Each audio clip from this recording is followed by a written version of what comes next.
So we were tasked to create a performance, a street dance performance with our assigned festival or province and katutubong wika. 7, 8, 1, 2, 3, and 4. Tapos pag nakaganon, street dance.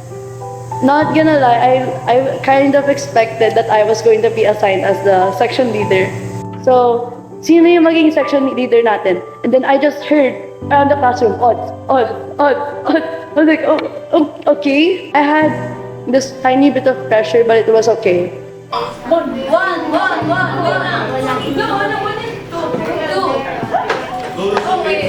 When it was presented to us, they gave us a couple of committees. So we had documentation, props, tech, choreo.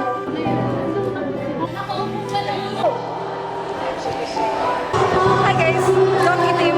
Hi. Wow.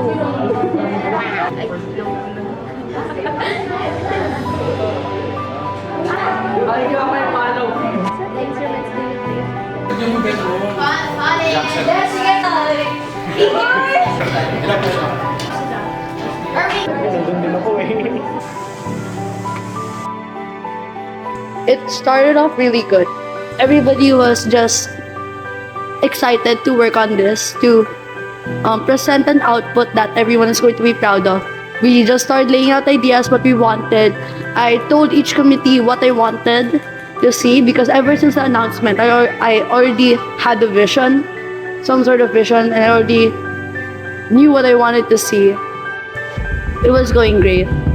We also planned to have a skit before the performance, and one of our skit members during the practice, since they were like really practicing passionately, they got injured. Fonzie got injured.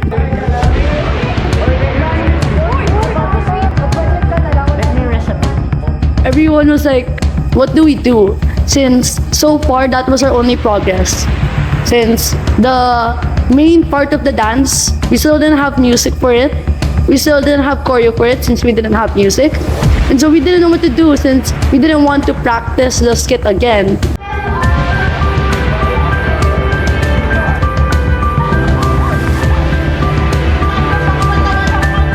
And then we went online.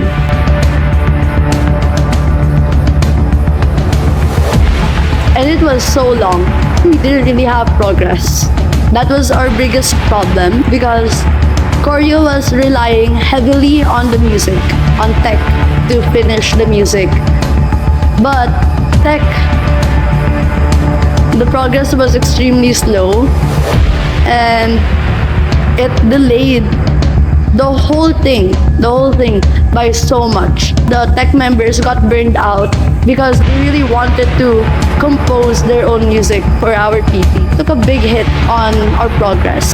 Their leader took the matters in his own hands and scrapped a huge portion of the music. And so the music was basically starting from scratch.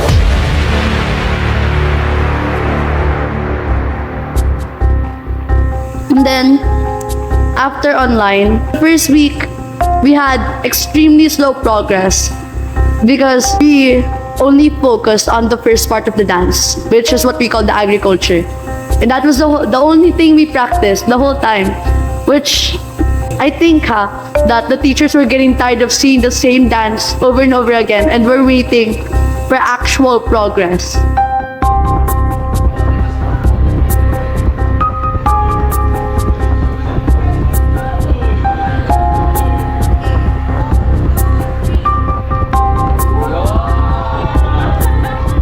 On one of the Mondays, I forgot which, we had a dry run.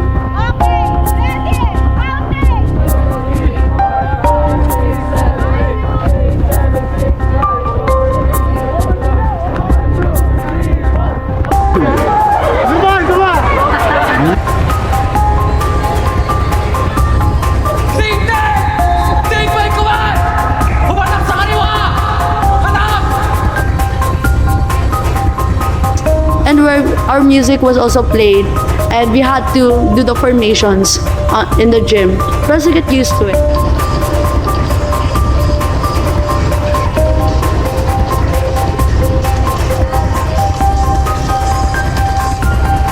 What's happening right now? I'm so tired. We're practicing general rehearsal dry run of the parade.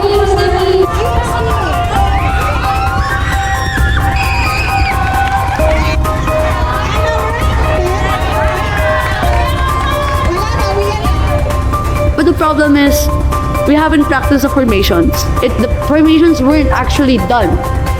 We crammed the formations that morning, and we just sent the pictures of the formations to the dancers before we went on in the middle. And it looked really messy.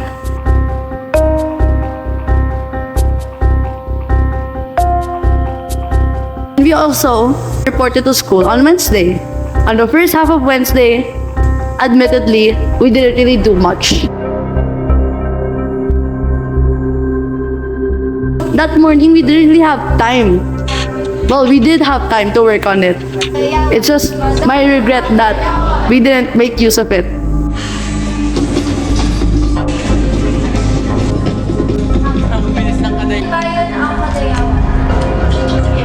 So in the afternoon, after we ate our McDo, we went down. We were only given 15 minutes. And we were like, huh, what are we gonna do? 15 minutes? And our class was so used to that small amount of space. And we had to get used to the big amount of space. So we were cramming. Our advisor led us downstairs to the covered court. Okay na tayo guys, start na tayo. H10B. We were there 2 p.m. up until 5 p.m. working on formations, dance, and also the props. Everyone was working on it.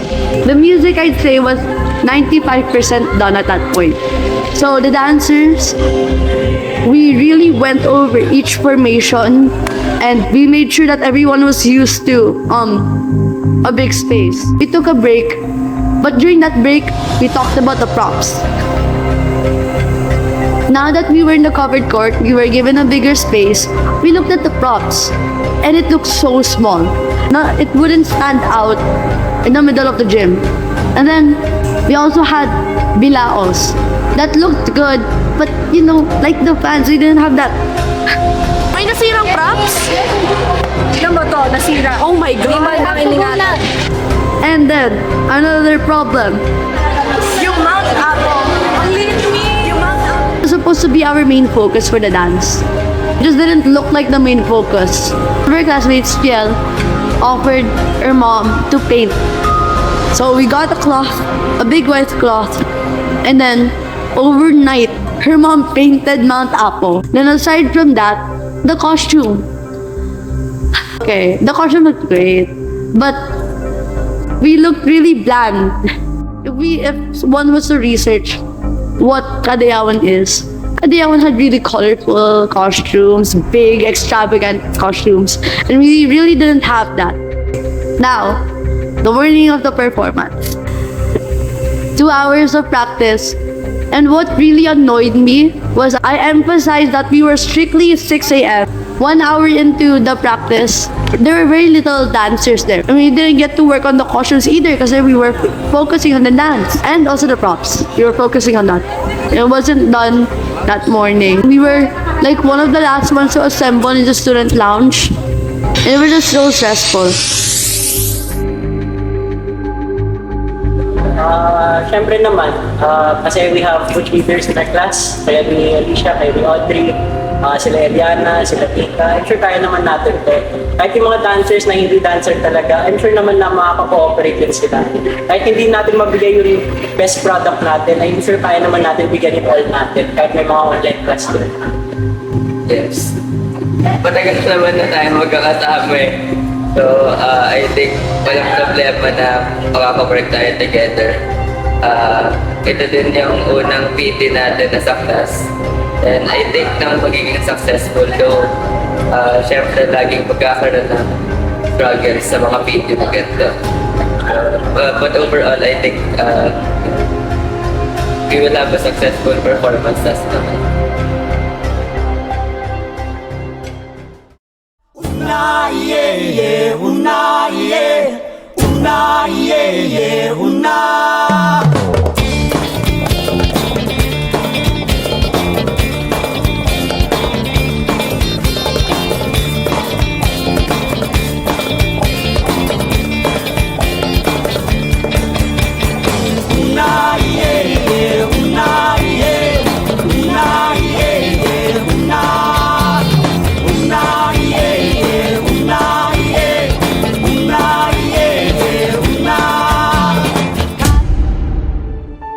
After the performance, I thought we did really good.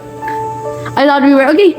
We were done, finally. There were a lot of noticeable mistakes in the performance. Like, if we didn't have those mistakes, we probably placed. And either way, I'm extremely happy and proud of what we have done, even with the short amount of time that we were given. Hopefully, now, since we've gone through our first competition, the next competitions present an output that we're all proud of and is able to win. Even if we didn't win, everyone did really well, and I just hope that everyone knows that and remembers that. I'm just like forever thankful that we did go through this performance and this whole practice journey together, because it brought us all together. I just don't regret going through this together with H10B.